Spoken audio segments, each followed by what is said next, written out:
Hey, remember last week we stumbled upon an Instagram reel. This Seek Adventure thought that this vehicle spied in the trails in Colorado was possibly the new Toyota FJ Mini Land Cruiser. And in this video, I pointed out that while it shares some things with the Mini Land Cruiser, it had the exact same headlights as a teaser image that we got on the Honda Passport. We finally have information on the 2025 Honda Passport, the engine, the transmission, and our first official camouflage shots of Honda's new off-roading SUV.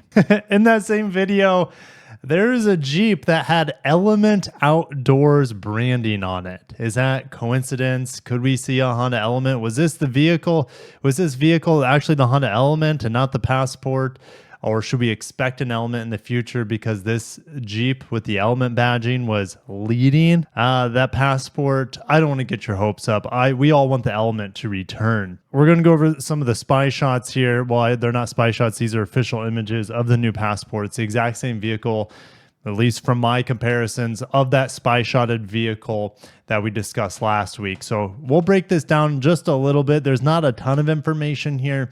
But we also have a press release to thumb through. I'll go ahead. Maybe I should. Yeah, there's no audio here. I don't think you guys hear that. So here's the video of this new off-roading SUV. And there you go.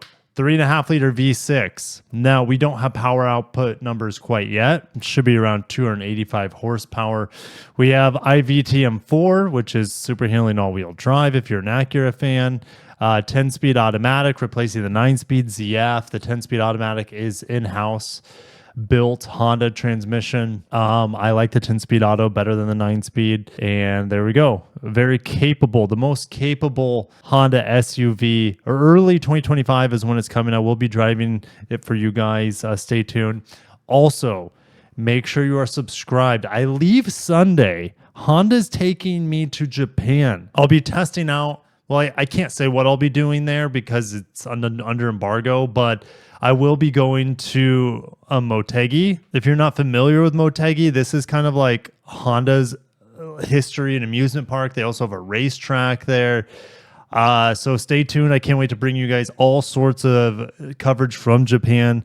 Again, I'll be heading out Sunday, so make sure you subscribe if you want to see my Honda stuff. I'll bring in to you from Japan, and man, going to Motegi is going to be a dream come true. So stay tuned for all that fun stuff. So getting into the press release here, Fortified with a new, more powerful double overhead cam V6. So let's look at Honda Passport horsepower. It's currently at 280. Now, I believe the Honda Pilot, the new redesigned Honda Pilot, has a newer double overhead cam V6. I believe that's 185 or 285 horsepower. Yes, it is. So it will 99.9% sure have 285 horsepower and 262 pound-feet of torque, mated to the 10-speed auto, even though they haven't announced the power numbers yet, but it's like 99% sure going to be that.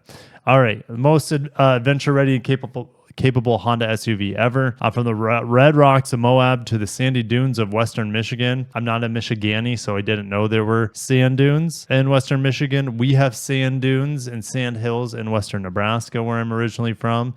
Just side note. Anyways, to the muddy trails of Appalachia, Honda engineers have been putting the next-gen Passport TrailSport. Well, we also know that they have been testing it in Colorado. Okay, Moab is in Utah, right? So yeah, it's been tested in Colorado since we saw it spied there, right? And it will be revealed this fall. So probably LA Auto Show, if I were to take a stab, LA Auto Show. And will be arriving at dealers early next year, right? In the video, they said, was it March? Let me go back to the video. Yeah, early 2025. For some reason, March is sticking out in my head, but it could be before that. So stay tuned as we get closer to reveal and to launch. All right, time to get into the pictures. It confirms that vehicle we saw on that Instagram account, it confirms that this is the vehicle that they saw. It was not a Toyota, even though they thought it was a Toyota. It's not a Toyota. This is a new Passport. What's the most exciting thing for me? Well, we know it's going to have tow hooks in the front. You can see that. Here's a parking sensor. Here's the fog light. Double grille here, more parking sensors. You could almost say triple grille. We have a triple grille here. That's kind of cool. We know what the headlights look like, even though, or should I say the daytime running lights look like. Remember, we also have the teaser image of what they look like. I don't know why they're camouflaged in this image. Maybe it was because since those lights have been revealed, Honda didn't want this vehicle to be spied prematurely. So they camouflaged the lights on it too. Looks like we have some 18-inch wheels, some all-terrain tires, so that'll help with the off-roadiness. Of course, we're looking at the TrailSport model. There will be Passports that are not TrailSports. Will there be Passports that are front-wheel drive? I highly doubt it. I think all of them are going to have the super handling all-wheel drive or IVTM4. We have these very aggressive roof rails too, and I think the most exciting thing for me is as we get to the back here. All right, I'm getting vibes of Bronco Sport. Now this will be bigger than Bronco Sport. I'm also getting vibes of 4Runner with this C-pillar that comes forward, except this rear window looks very small, like the Bronco Sport, and it's very upright, very vertical like the Bronco Sport. The current Passport is a little bit more traditional crossover-y. This, Honda's taking a more boxy approach, which boxy people equate to body on frame, which people equate and also typically lends itself for usability and functionality. We know that this is not going to be body and frame. It's going to be unibody. It's going to be a modified version on the new platform that the MDX has, as well as the new Pilot. And it's going to be, here's the thing. I think Honda releasing that it has a V6 is very purposeful, smart marketing. What is losing their V6? Well, the 4Runner's losing the V6. I'm driving the Land Cruiser 1958 this week. So if you guys want to make sure you subscribe because I'll make some videos on that. I'll probably actually make a video on that Land Cruiser right after this.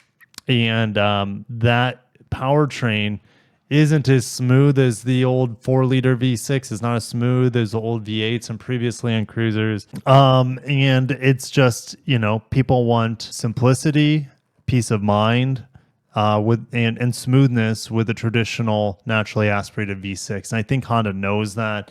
And so that's why they're saying, hey, we're going to give you the V6. The 4Runner's getting away from it. Look, even the bigger vehicles like the Land Cruiser, like the new Armada / Patrol, those have force-induced engines, whether it's a 6-cylinder or 4-cylinder. They're like, hey, naturally aspirated traditional V6 here. And I think they're they're proud of that. Now, could Honda benefit from having a hybrid? Of course. But when you're talking about a TrailSport, I don't know if it's necessary to have a hybrid here. I think it'd be more beneficial for Honda on this large platform to have hybrids for the Odyssey, which I'm getting an Odyssey 2025 today, and I'll have it for 6 months. So if you want to see that coverage, make sure you come back for a long-term test sample coverage on the Honda Odyssey for 2025 refresh. The interior is still to be seen, but take a look at the Pilot's interior, and that's probably what it's going to be. I love this angle of it the most. It really shows how vertical this back end is. It's going to look pretty cool. In fact, with the dust flying up here, I'm getting vibes of 4Runner. Are you guys getting 4Runner vibes?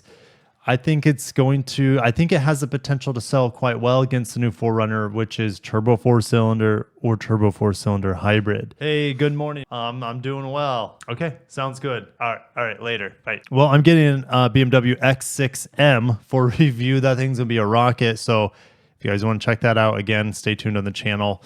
But yeah, I'm excited to bring you, I keep thinking Land Cruiser, that's what I'm driving this week. But in some ways, people might want to have this over Land Cruiser due to its simplicity.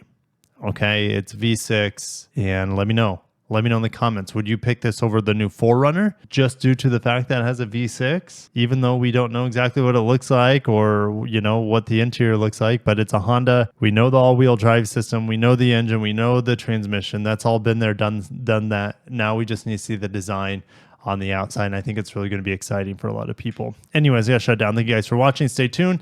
And maybe I'll see you in Japan, the next Honda video I make. Have a great day and peace.